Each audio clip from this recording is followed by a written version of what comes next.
In this video, I'll be showing you how to fix your PS5 overheating and turning off. It's a very simple method, so if you find this video helpful, be sure to drop a like and subscribe. Now your PS5 and your PS5 Pro have a fail-safe where whenever it gets too hot, it's automatically going to shut off just so it doesn't damage any of the hardware.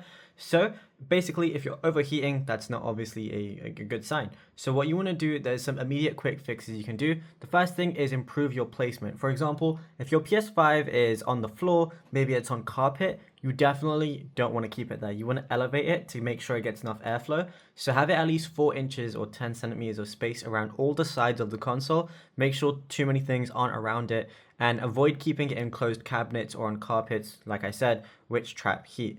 If you also can, if you're using your PS5 vertically, switch it horizontally instead, and that can also help with internal heat distribution and airflow. And then also, what you can also do is on your PS5, go over to settings, and then go to saved data and game/app settings, like so, and then go over to game presets, and then switch to performance mode. So instead of going from game default, do performance mode and not resolution mode, and that should definitely help with any overheating issues you're having as well. But yeah, it's as simple as that. Now if you found this video helpful, drop a like and subscribe.